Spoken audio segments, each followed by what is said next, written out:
Do you have days when you can't get anything done? You just got this lack of motivation, you feel tired, you've got this lack of energy, you just want to sit in front of the TV and just veg for a while? Yeah, well, everyone does. And those that say they don't are liars. Because everyone gets feelings like this.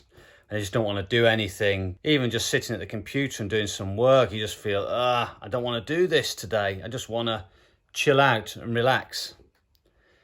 Well, that's okay to do that every now and again. But the problem is if that persists, goes on all the time, goes on day after day. And that's how a lot of average people lead their lives, are just, work all day, get home, boom, veg in front of the TV, lack of energy. And that can be due to a number of reasons. A lot of the time is just that lives are unfulfilled.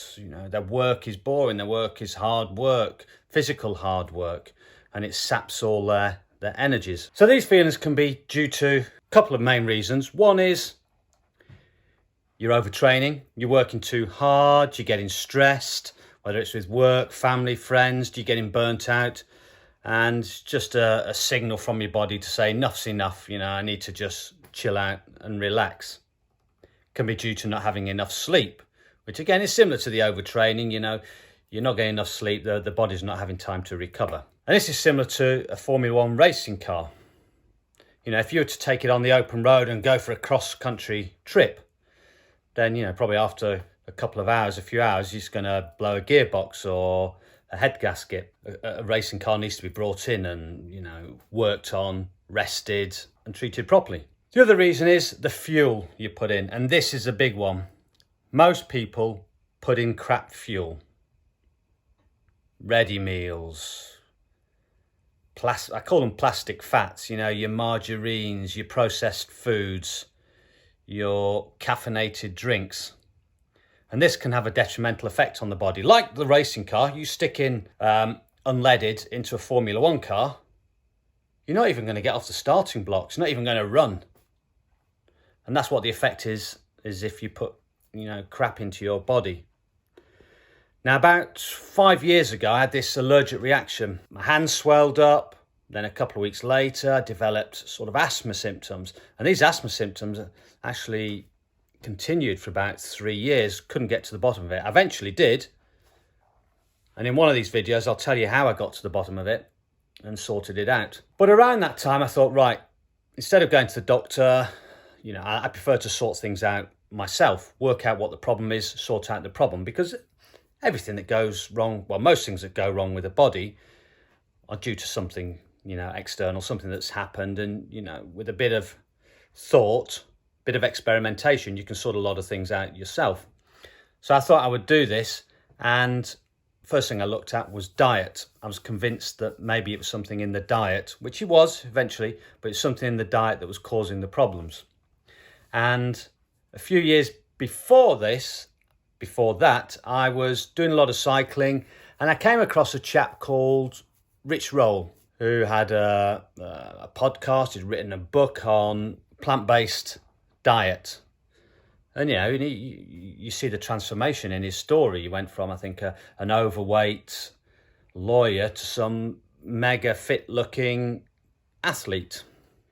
I'm not saying this works for everyone, but it got me interested, and I bought the book, but never sort of followed through on it. But so at this time I thought, I'm going to try this vegan diet, see if I can sort of purify my diet, clean my diet, and see if that helped with the wheezing of the chests. So I went out, bought loads of vegetables, loads of fruit, got myself some recipes in my head, although that was tricky. I found, because I wasn't used to that sort of diet, it was taking me longer to think of what to eat. And, really, vegetables, I've never been fond of vegetables, put it that way. So anyway, I got on this vegan diet, tried it for 3 months, and guess what? I felt like death. No energy, my stomach was rumbling all the time, I felt hungry, the wheezing was still there. I just felt even worse. So I gave that idea up. And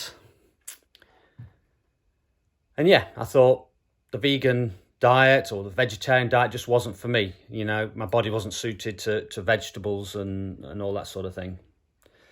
So I gave that up. And then more recently, I came across, just by chance, actually a friend put me onto his videos because I'm sort of quite a big cyclist. A circle of friends are, and they put me onto these videos by this chap called Durian Rider. His name's Harley. Go and look him up, Durian Rider on YouTube. He's got a blog as well. And, you know, I watched the videos, a bit of a character. Videos are fun. He's got a girlfriend that's pretty easy on the eye. And, you know, other than the cycling stuff, which was the videos I was initially watching, I started watching the videos on the diet. And he is a real big sort of, you know, vegan diet. It's been vegan for, I don't know, 17 years, something, probably longer, 20 years. And looks a pretty fit chap himself, and certainly he's handy on the bike. So I started watching a few more about his vegan diet, and you know, I'm just really skeptical on it. But anyway, I ponied up for his book. I had a read of his book, and you know, some of it made sense. I started to think maybe there might be something in it. And the biggest thing that made sense was his version of a vegan diet was completely different than all those that I've read about. And his was a high carb diet. So getting as many carbs in as you possibly can in a day. And this sort, you know, from a medical background, this sort of thing was sort of made. It started to make a bit of sense. I thought, well, what about all the sugar and the diabetes? But from his explanations and doing a bit of research myself, I could quite understand the theory behind it. And it sort of goes against most of the dietary advice that you read about. Because people think, eat loads of carbs, you put on loads of weight. But actually, you know, a lot of people eat the carbs, plus they're eating a load of fat as well and putting on the weight. So I thought, right, I'm a cyclist. I'm going to dig out the old bike from the garage, the old Mercian steel-framed bike. Which has served me well over the years. And I'm going to introduce this diet, this high-carb diet. And what I'm going to do is start off doing this just for breakfast and lunchtime, just to get a feel for it, just so that, you know, I don't start on day one, you know, going straight onto this high-carb diet. Because I know what effect that'll have. I'll start craving meat and fats and chocolates and sweets. So I'll just introduce it slowly and then see how we go from there and let you know how we get on. So watch your space. And that's it for now. Bye-bye.